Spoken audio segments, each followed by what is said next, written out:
Buenas tardes, amados hermanos. El Señor les bendiga en esta tarde. Amén.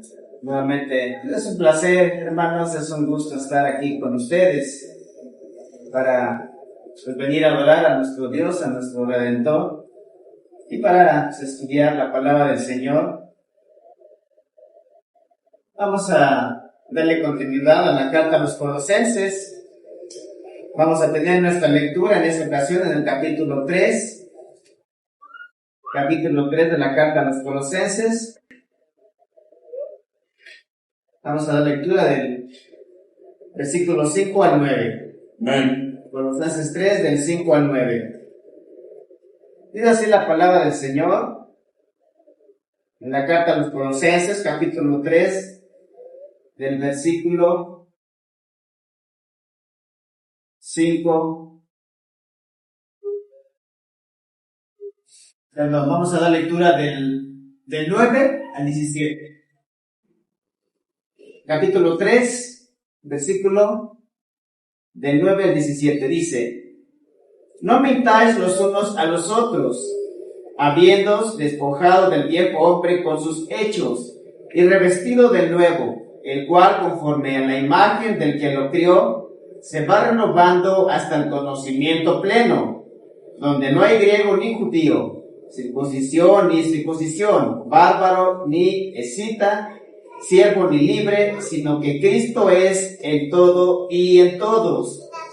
Vestidos pues como escogidos de Dios, santos y amados, de entrañable misericordia, de benignidad, de humildad, de mansedumbre, de paciencia. Esto es palabra de Dios, amados hermanos. Vamos a inclinar nuestro rostro y hacer una oración para que sea Dios, sea el Espíritu de Dios, hermanos, el que nos ayude a poder entender, comprender este pasaje que acabamos de leer. Vamos a tratar de estudiar el día de hoy con la ayuda del Espíritu de Dios, sabiendo esto, que el Espíritu que mora en nosotros es el que ilumina nuestra mente para poder comprender, entender, sobre todo abrazar con todo nuestro corazón este mensaje y ponerlo por obra. Vamos a hacer una oración en esta tarde. Padre bendito, Padre eterno, Padre celestial, en esta tarde te damos gracias, Padre, porque nos permites estar aquí reunidos en tu nombre, Señor. Hoy sabemos que gracias a tu obrar en cada uno de nosotros es la razón por la cual estamos aquí, porque tú pusiste el querer como el hacer de que cada uno de nosotros viniéramos el día de hoy a este lugar. Te damos gracias por ello. Te pedimos en esta ocasión, sea tu Espíritu Santo en cada uno de nosotros, el que nos dé esa capacidad, el que nos ilumine nuestra mente, para que podamos entender este mensaje, este pasaje que vamos a estudiar en la carta a los Colosenses en el capítulo 3, versículo 9 en adelante. De esa manera poder entenderlo, comprenderlo, abrazarlo con todo nuestro corazón y posteriormente nos des la capacidad para poder ponerlo en práctica. De esa manera nuestras vidas pues, sean bendecidas y sean transformadas. Te lo pedimos todo esto en el nombre de tu Hijo amado Señor Jesucristo. Amén. Tome su lugar, amado hermano, en esta tarde. Recordemos el estudio pasado que precisamente tenía como título Hacer morir el pecado, que estudiamos la vez pasada, que está en el capítulo 3 del 5 al 9. Veíamos que como hijos de Dios, como creyentes, hemos muerto respecto a la paga del pecado. Pero recordemos que el poder del pecado todavía puede permanecer en cada uno de nosotros. A pesar de que hemos nacido de nuevo, que somos nuevas criaturas, todavía vamos a estar batallando con el pecado. Y como creyentes, hermanos, veíamos en el tema pasado que debemos de hacer morir al pecado. ¿Cómo es esto? ¿Qué significa hacer morir el pecado? Literalmente es matar. Como creyentes debemos de tomar una decisión radical y de hacer morir el pecado. ¿De qué manera? Sometiendo la carne a la nueva naturaleza que está llena del Espíritu Santo. Debemos darle importancia a lo espiritual, ser llenos del Espíritu, saturarnos de la palabra de Dios. De esa manera vamos a estar fortalecidos y de esta manera vamos a poder vencer. Vamos a poder salir victoriosos respecto al pecado. Recordemos que a pesar de que somos nuevas criaturas, estas nuevas criaturas, este nuevo hombre habita en cuerpos viejos. Y es la razón por la cual, pues, el creyente, aunque ya no es practicante del pecado, todavía, pues, pecamos. No deliberadamente. No como antes en nuestra vieja naturaleza, que éramos esclavos del pecado, éramos practicantes del pecado, y lo único que sabíamos hacer es pecar. Es violar las leyes de Dios. ¿Por qué razón? Porque recuerde que todo ser humano nacemos con esa naturaleza adámica. Y por lo tanto todo ser humano nace separado de Dios, nace en pecado, y su naturaleza es pecar. Es la razón por la cual todo ser humano nace en esa condición depravada, en esa condición pecaminosa. Y por eso el apóstol Pablo, en el tema pasado, pues exhorta a los colosenses a que hagan morir el pecado, despojarse de esa vieja naturaleza pecaminosa. En esta ocasión vamos a entrar en ese tema de este versículo que acabamos de leer. La manera de vestir de las personas en nuestra sociedad actual dice mucho acerca de lo que son, hermanos. Por ejemplo, un policía pues viste con su uniforme de policía. Un soldado de igual manera pues trae su uniforme de soldado. Una enfermera, usted la va a conocer, es una enfermera porque está vestida de enfermera. Entonces, la manera de vestir de las personas en nuestra sociedad actual dice mucho acerca de lo que son. Amén. El pastor John MacArthur cita una anécdota. Dice que en una ocasión, en un campo de golf muy lujoso allá en Estados Unidos, andaba una persona en el campo paseándose, pero andrajoso, como de la calle. Los vigilantes del campo de golf fueron y lo aprendieron, lo llevaron ante la autoridad y le pusieron un castigo, una penalización. Y le preguntaron, ¿con qué autorización te metiste a esa propiedad que es privada? Es un campo de golf muy lujoso. Esta persona les dice, es que yo soy el dueño de esta propiedad. Entonces, no se vistió correctamente, de la manera correcta, y por esa razón, pues salió perjudicado. El único problema de esa persona es que no se vistió acorde con su identidad. Era el dueño de ese campo de golf. A lo que voy. Este es el punto que trata el apóstol Pablo en estos versículos que vamos a estudiar el día de hoy, del capítulo 3, versículos 9 al 17. Hermanos, como cristianos debemos vestirnos en lo espiritual de manera acorde con nuestra nueva identidad. Como cristianos, amados hermanos, recordemos que hemos muerto con Cristo y hemos resucitado a una vida nueva. Amén. Somos nuevas criaturas, hermanos, como lo cita 2 de Corintios 5:17. Si alguno está en Cristo, pues es una nueva criatura, hermano. Un nuevo hombre. Así, literal, así. Hemos muerto con Cristo y hemos resucitado a una vida nueva.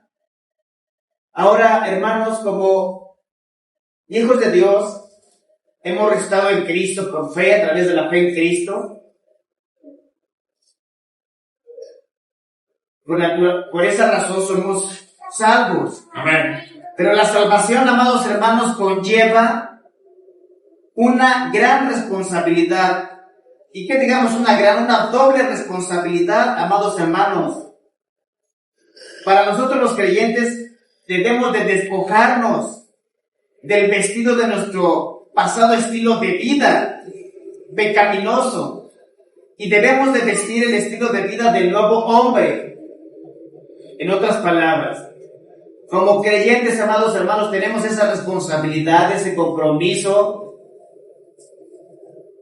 de dejar de practicar nuestra vieja naturaleza, en la cual antes vivíamos. Amén, amén. El que era mentiroso ya no mienta más. El que era borracho ya no se embriague más. El que era fornicario ya no fornique más. El que era adúltero ya no adultere más. Así de esa manera. Y para lograr esto, debemos entender primeramente nuestra posición como hijos de Dios. Debemos entender que la salvación, la santificación es progresiva. Debemos de estar en ese proceso de santificación. También debemos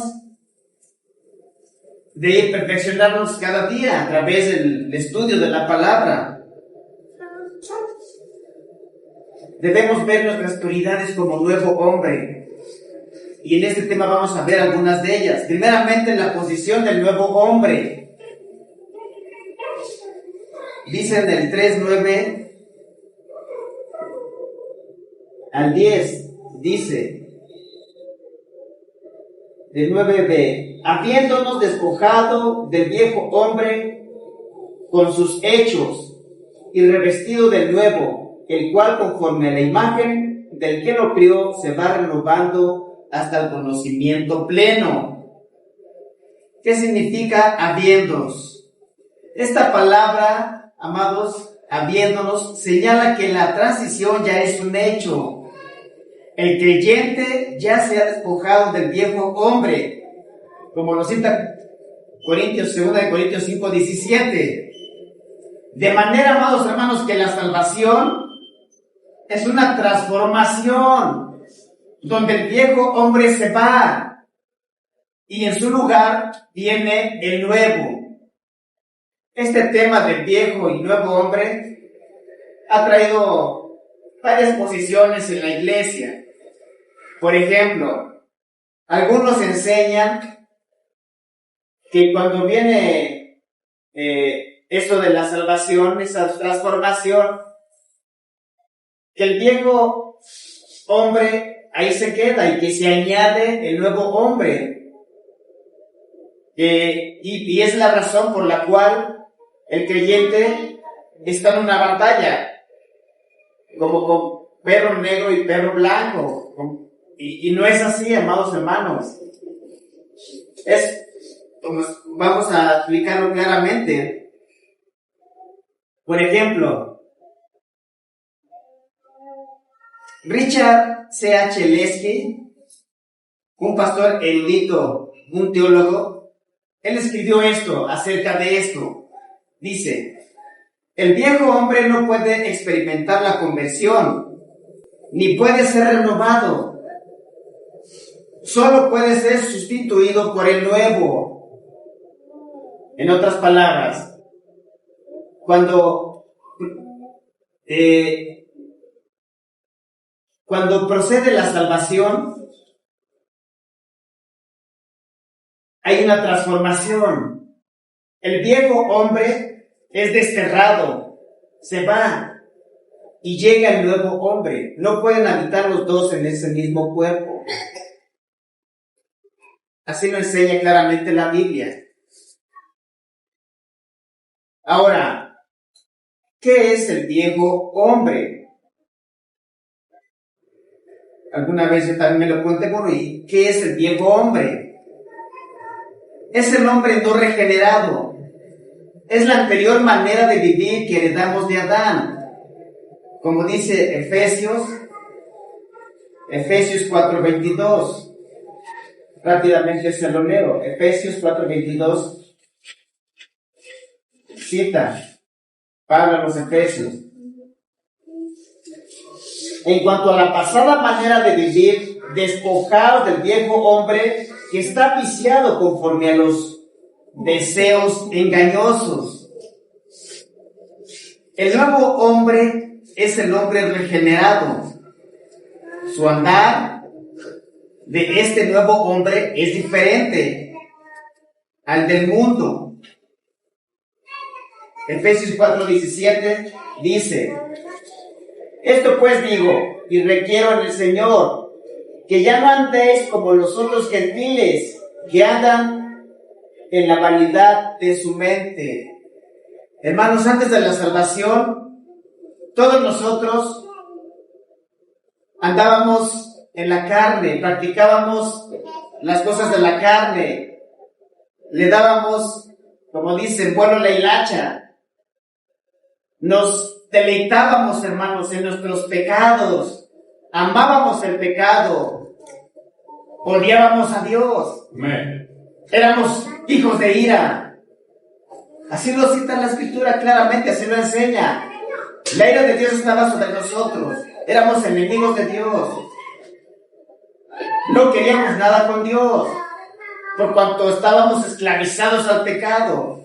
Y aunque quisiéramos agradar a Dios, no podíamos, era imposible, hermanos, agradar a Dios.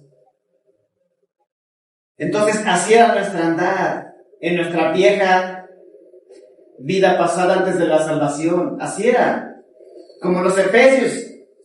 Así andábamos como ellos, como cita el apóstol Pablo a los efesios.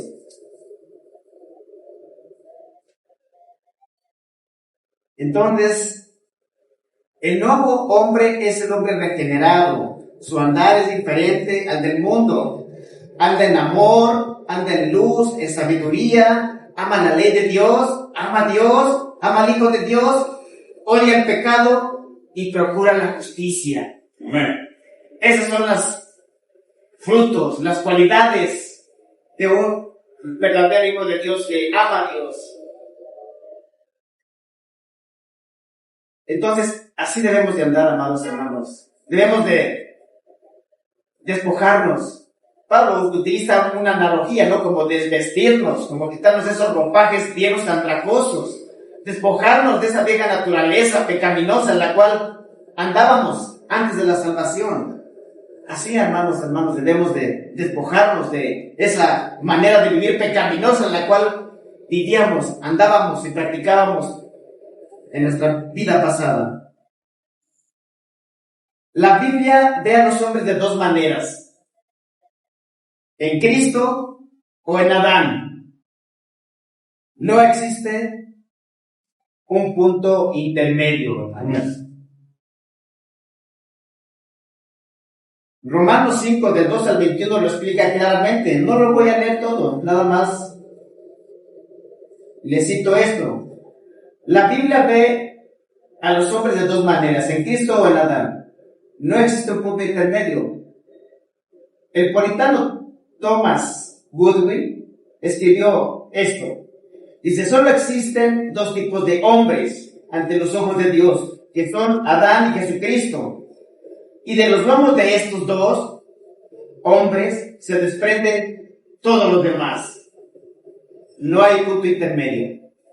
O eres de Adán, eres adámico, o eres hijo de Dios, eres de Cristo. Amén. No hay punto intermedio. El pecado y la muerte vinieron por medio de Adán. Eso nos enseña claramente el versículo 5 del 12 al 14. El pecado y la muerte vinieron por medio de Adán, mientras que la gracia y la justicia vinieron por medio de Cristo. Gloria a Dios, no hay otra.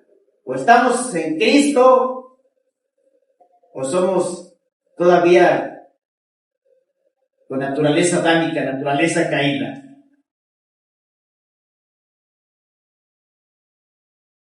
No hay otra, hermanos y hermanas.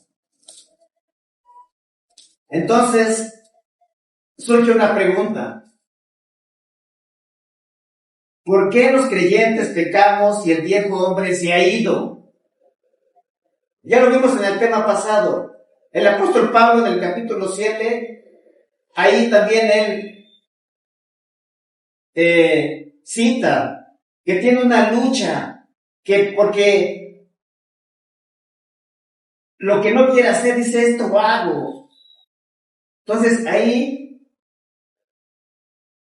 el creyente también va a tener esa lucha mientras está en este cuerpo. ¿Por qué razón? Porque ese nuevo hombre habita en un cuerpo viejo. Y mientras estemos en este cuerpo viejo, vamos a tener esa lucha hasta que nos alcance la muerte o hasta que el Señor Jesucristo venga. Por eso en Romanos dice que gemimos por la redención, por la glorificación. Eso va a suceder a un futuro, cuando este cuerpo de muerte sea destruido, hermanos, y el Señor nos dé un cuerpo nuevo, un cuerpo glorificado.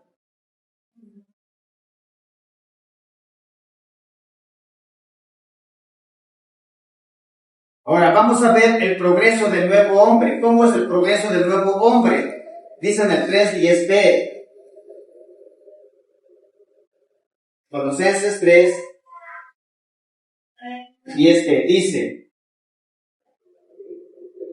el cual, conforme a la imagen del que lo crió, se va renovando hasta el conocimiento pleno.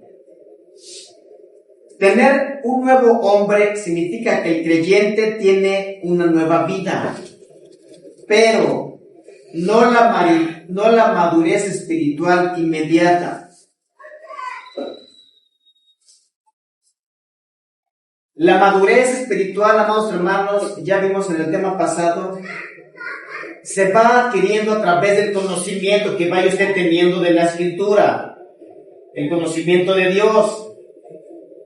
Y de la manera que el creyente vaya obteniendo conocimiento y ese conocimiento lo vaya poniendo en práctica, va a hacer que el creyente va a madurar rápidamente. Esa es la manera. Entonces, la madurez espiritual no llega inmediatamente. Segunda de Corintios 4:16, cita el apóstol Pablo a los Corintios. Segunda de Corintios 4:16.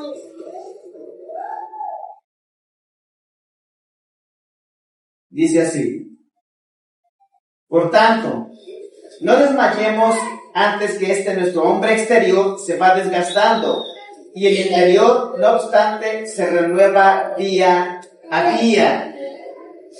Se va renovando, hermanos. Se refiere a ser nuevo en calidad. El creyente, a través de que se va renovando, va experimentando una nueva manera de vivir que nunca había vivido, hermanos. En la manera vieja en la cual vivíamos, no era una vida de calidad, hermanos. Nuestra vida la estábamos desperdiciando. Vivíamos transgrediendo los mandamientos de Dios y nuestras vidas eran sin propósito. Nuestras vidas eran vacías, sin sentido. Nuestras vidas eran infelices, vanas.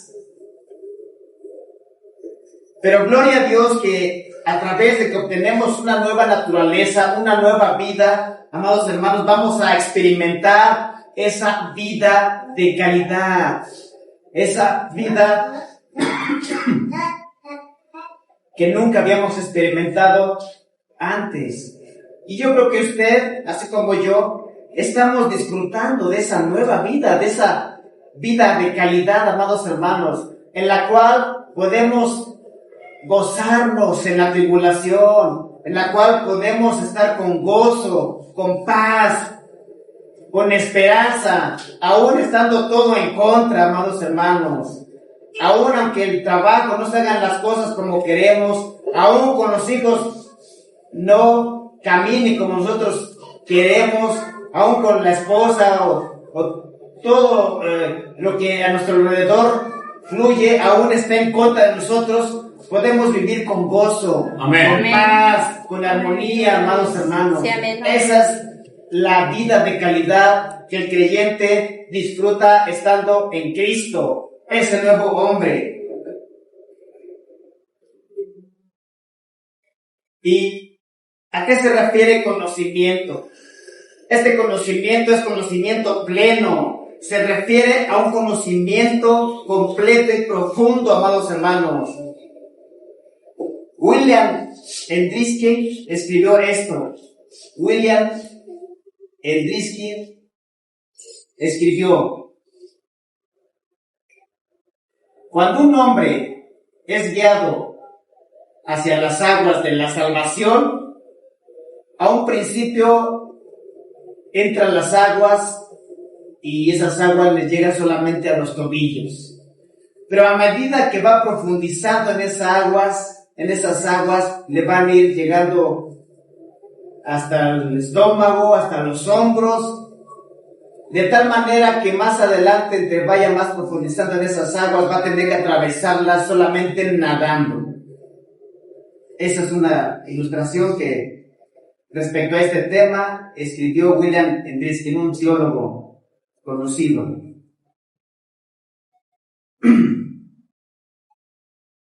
Es imposible crecer en la vida cristiana sin el conocimiento. Romanos 12:2 cita, Romanos 12:2, el apóstol Pablo a los romanos escribe esto. Dice: no os conforméis a este siglo, sino transformaos por medio de la renovación de vuestro entendimiento, para que comprobéis cuál sea la buena voluntad de Dios, agradable y perfecta. Hermanos, ¿qué significa no os conforméis a este siglo? No nos acomodemos, amados hermanos, a la cultura pecaminosa de este tiempo. No nos acomodemos, no practiquemos las modas, todo lo que se mueve en el sistema diabólico que opera Satanás, el príncipe del aire. La vida santa fluye de un conocimiento maduro. Y la fuente de ese conocimiento es la palabra de Dios. Amén. No hay otra, amados hermanos. Sí, amén. La fuente de ese conocimiento es la palabra de Dios. Segunda de Timoteo 3:16. Segunda de Timoteo 3:16.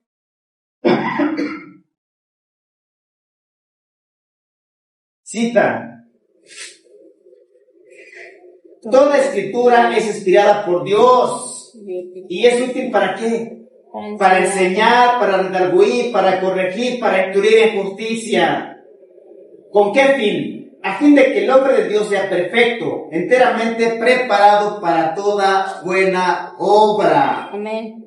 Pedro exhorta a los creyentes diciendo esto. Primera de Pedro 2:2. Cita el apóstol Pedro. Primera de Pedro 2:2 dice: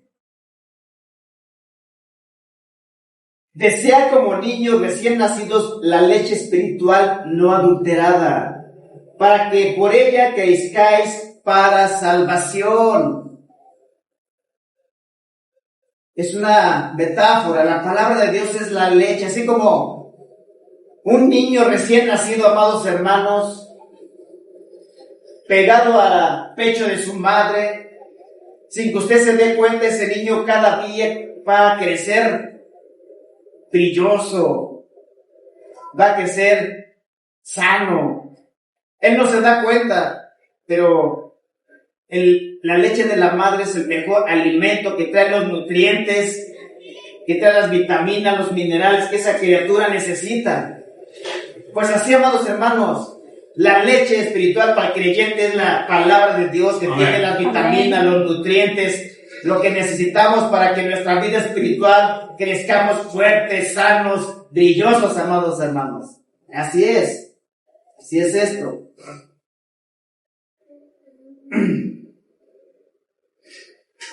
La meta del conocimiento es que el creyente se conforme a la imagen de aquel que lo creó. Esa es la meta. Primera de Corintios 15:49, cita el apóstol Pablo a los Corintios. Primera de Corintios 15:49, cita. Y así como hemos traído la imagen del terrenal, traeremos también la imagen celestial. Amén. Gloria a Dios. El plan de Dios es hacer que los creyentes lleguen a ser como Jesucristo. Es la meta, amados hermanos, asemejarnos a la imagen de nuestro Creador. Todo ser humano, amados hermanos, ha sido creado a imagen y semejanza de Dios. Pero ¿cuál fue el problema? El pecado. El pecado, amados hermanos, deteriora en el ser humano esa imagen de Dios. Entre más una persona practique el pecado, más va deteriorando esa imagen, se va alejando de parecerse a Dios. Y como creyentes, entre más obedezcamos la palabra de Dios, entre más crezcamos en el conocimiento del Evangelio y practiquemos lo que aprendemos, vamos a ir asemejándonos más a nuestro Creador. Esa es la meta del creyente.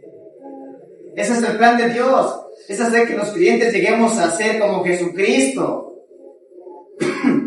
Dice Romanos 8:29. Romanos 8:29 dice: porque a los que antes conoció también los predestinó para que fuesen hechos conforme a la imagen de su Hijo, para que Él sea primogénito entre muchos hermanos.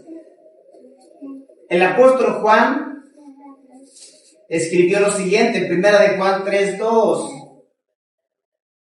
Primera de Juan 3:2, el apóstol Juan cita esto. Dice: amados, ahora somos hijos de Dios, y aún no se ha manifestado lo que hemos de ser, pero sabemos que cuando Él se manifieste, seremos semejantes a Él. Gloria a Dios. Así es, amados hermanos. La compañía del nuevo hombre. Versículo 3:11 de Colosenses.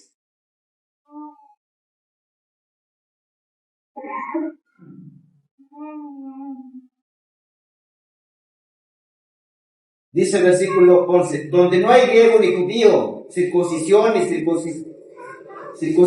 circunciso, bárbaro ni escita, siervo ni libre, sino que Cristo es en todo y en todos. De la misma manera que los creyentes nos despojamos de los hábitos del viejo hombre, así la iglesia, amados hermanos, se despoja de las barreras antiguas que separaban a las personas.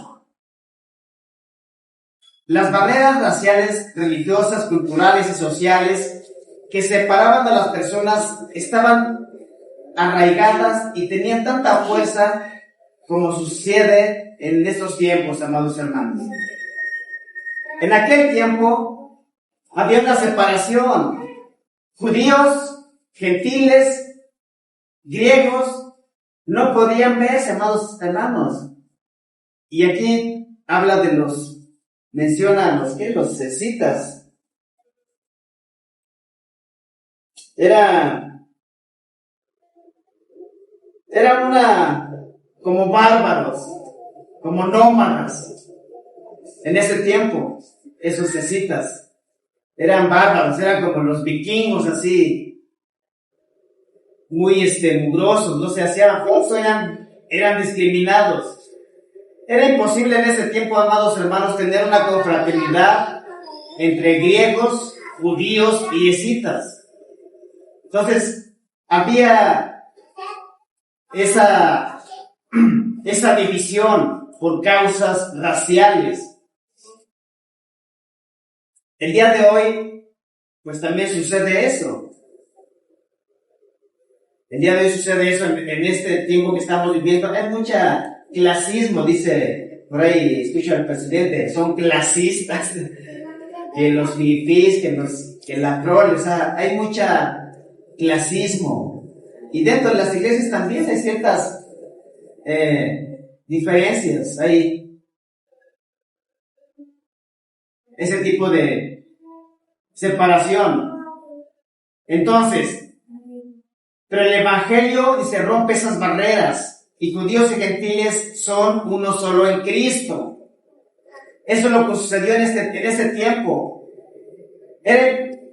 Un judío no podía invitar a comer a un gentil. Eran despreciados los gentiles. Los veían como perrillos, como cosas.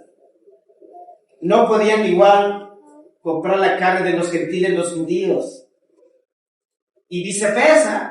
También los gentiles no podían estar juntos como judíos. Pero gloria a Dios que llegó el evangelio y rompió con esas cosas racistas. Efesios 2:13 cita. Efesios 2:13.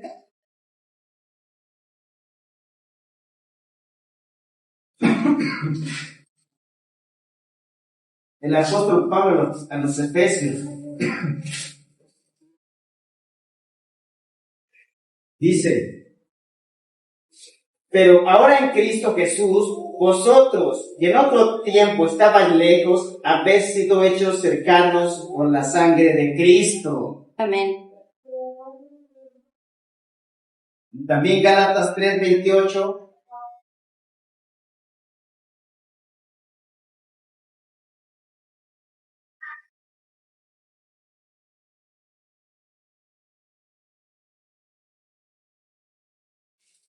Si lo tienes, pues lo lees, Gálatas 3:28. No hay judío ni griego, no hay esclavo ni libre, no hay hombre ni mujer, porque todos sois uno en Cristo Jesús. Amén. Gloria a Dios. Las barreras que establecen los hombres no tienen cavidad en la iglesia, ya que Cristo es el todo en todos. Puesto que Cristo habita en cada creyente, todos somos iguales, hermanos. Amén. Cristo rompe todas las barreras raciales, religiosas, culturales y sociales y une a todos los creyentes como un solo hombre. Gloria a Dios. La realización del nuevo hombre.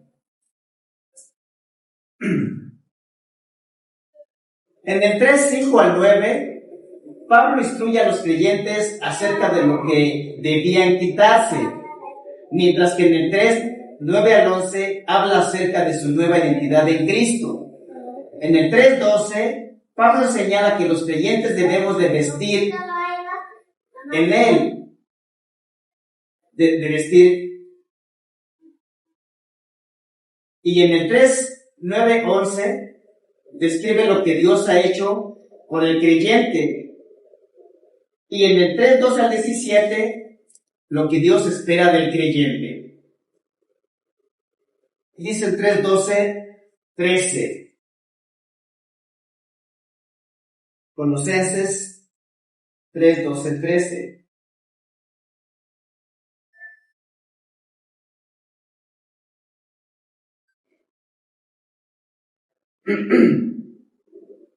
Vestidos pues como escogidos de Dios, santos y amados, de entrañable misericordia, de benignidad, de humildad, de mansedumbre y de paciencia. Una identidad justa debe de dar como resultado un comportamiento justo. Dicho comportamiento es la manifestación externa de la transformación interna y constituye la única prueba segura de que esta transformación ha sucedido. En otras palabras, debe de haber evidencias, hermanos, debe de haber frutos de que verdaderamente somos hijos de Dios, de que verdaderamente somos nuevas criaturas. Debe de haber evidencias, frutos. Nadie se hace cristiano por su propia elección. Nadie se hace cristiano por su propia elección. En cambio, los cristianos somos escogidos de Dios. La palabra enseña claramente. La palabra enseña claridad a la verdad de la elección divina. Efesios 1:4 cita sobre este tema, la elección divina. Efesios 1:4.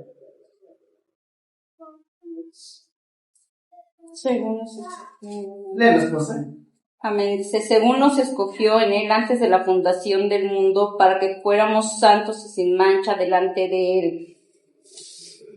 Gloria a Dios. Amén. Hermanos, Dios no nos llamó debido a nuestras buenas obras, sino según el propósito suyo. Nada agradable había en nosotros, nada bueno había en nosotros antes de la salvación. Fue por pura gracia, hermanos. Fue por su puro afecto. Segunda de Timoteo 1:9 dice, Segunda de Timoteo 1:9, quien nos salvó y llamó con llamamiento santo, no conforme a nuestras obras, sino según el propósito suyo y la gracia que nos fue dada en Cristo Jesús antes de los tiempos de los siglos. Así es, somos salvos por gracia, por puro afecto de su voluntad. Nada bueno había en nosotros, no es por obras. En la mañana leí un mensaje que mandó un hermano, que el sinergismo y el monergismo. Está complicada esas frases, pero en conclusión, los sinergistas, ellos creen que el hombre puede poner algo para su salvación, que necesita, las obras cuentan. Eso es falso. El monergismo cita y enseña claramente que toda la salvación es obra de Dios. Nada bueno hay en nosotros. No podemos hacer nada por nuestra salvación. Esa enseñanza, esa doctrina humilla al hombre, el orgullo del hombre. Eso es claro, amados hermanos. Entonces, Dios no nos llamó debido a nuestras obras, sino según el propósito suyo. Es más, los nombres de los creyentes fueron escritos en el libro de la vida, desde antes de la fundación del mundo. Eso lo lees en Apocalipsis. El plan y la iniciativa de Dios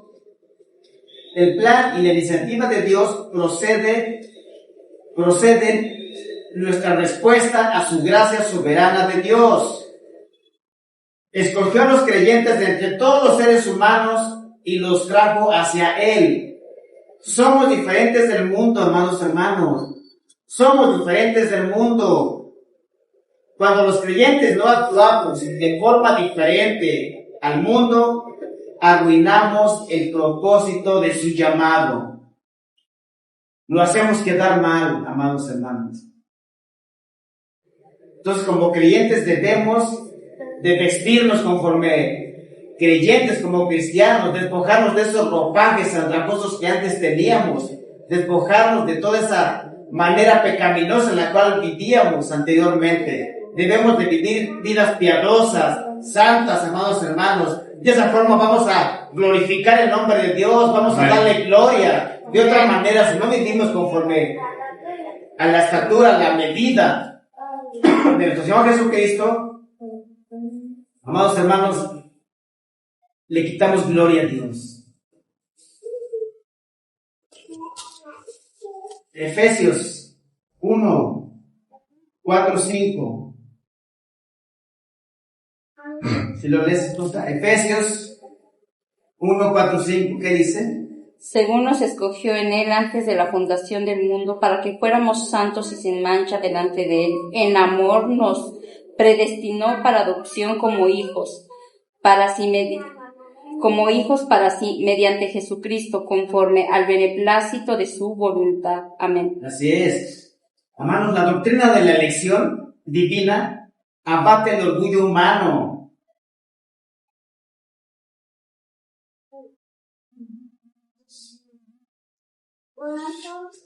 Es una doctrina que pareciera fatalista, pero no es así, amados hermanos.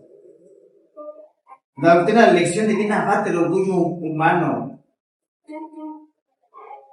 Produce gozo y gratitud hacia Él, asimismo concede privilegios y seguridad eterna. Amén. Por último, la perfección del nuevo hombre, 3:14, dice, Colosenses 3:14, y sobre todas estas cosas vestidos de amor, que es el vínculo perfecto, del amor. y la paz de Dios gobierne en nuestros corazones. Bueno, está ahí. El amor es la cualidad moral más importante en la vida del creyente. El amor, pues, es como el pegamento que hace posible la unidad en la iglesia, amados hermanos.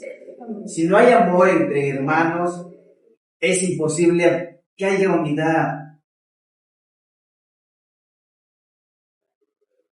Y yo creo que es lo que hace falta, amor, para que haya una verdadera unidad en la iglesia.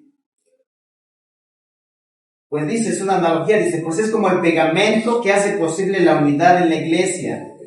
En el amor reside la belleza del cristiano, pues disipa los horribles pecados de la carne que destruyen la unidad.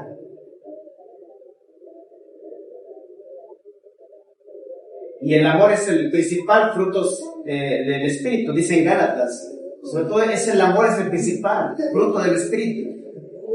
Las cualidades del nuevo hombre, 3:15 al 17 de Colosenses. Ya vamos a terminar, hermano.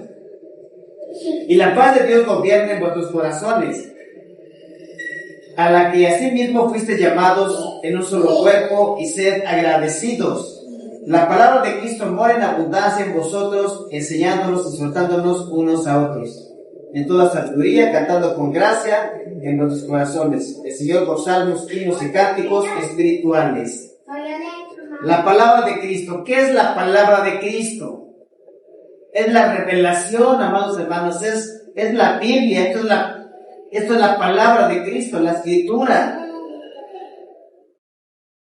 ¿Qué es la paz de Cristo?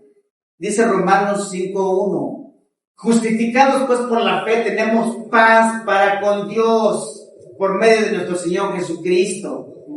¿Qué significa eso, hermanos? Que antes éramos enemigos de Dios, que estábamos en guerra con Dios, y gracias a la obra de nuestro Señor Jesucristo tenemos paz para con Dios. Amén. Eso es lo que significa la paz de Cristo. Entonces veamos que la palabra de Cristo se refiere a la revelación que Él trajo al mundo, es decir, las Escrituras. La paz y la gratitud, así como la unidad y el amor. Así como la paz y la gratitud, así como la unidad y el amor, y todas las virtudes de Él se desprenden y fluyen de una mente controlada por las Escrituras. Fíjense estas características de un creyente que está saturado en las Escrituras, que está lleno del Espíritu Santo, lleno del Espíritu de Dios, que es la palabra. Una persona que está saturada en las Escrituras va a ser una persona que tiene gozo, que tiene paz, que tiene gratitud, que es humilde, que es generoso, que es piadoso. Son características, que tiene amor por los hermanos. La palabra mora en nosotros cuando la escuchamos, la usamos y la guardamos y nos aferramos a ella. Para lograrlo es necesario que el cristiano la estudie y la viva y la ponga por obra. Termino con esto. La meta del cristiano, la meta de la vida cristiana es alcanzar la semejanza de Cristo. Esa es la meta, asemejarnos a nuestro Señor Jesucristo. Los creyentes deberíamos vestir a Cristo de tal modo que cuando otras personas nos vean al Señor Jesucristo morando en nosotros. Gloria a Dios. Hermanos, tenemos mucho trabajo. Debemos de dar frutos. Debemos de verdaderamente, amados hermanos, ponernos esa vestidura, despojarnos de esos harapos viejos andrajosos de nuestra vida pasada. Ponernos la vestidura del nuevo hombre y practicar, amados hermanos, llenarnos, saturarnos de la palabra. A mayor conocimiento que usted tenga y ponga en práctica todo ese conocimiento, va a tener usted una madurez espiritual. Y de esa manera va a glorificar el nombre de Dios. Le va a dar gloria a Dios, amados hermanos. Que es la responsabilidad de creyentes debemos de poner en práctica. Debemos de asemejarnos a nuestro Señor Jesucristo. Es la medida, amados hermanos. Es la meta,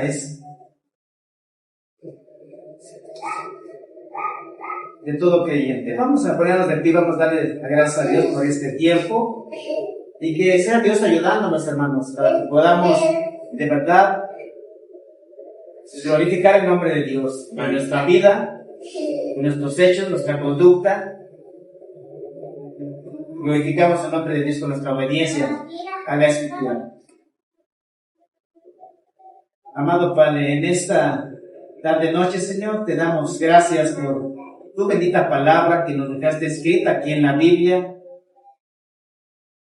Te rogamos que sea tu Espíritu Santo en nosotros, obrando en cada uno de nosotros, Señor, que nos dé esa capacidad, ese poder para, Señor, mensaje, este pasaje que estudiamos el día de hoy en la carta a los Colosenses,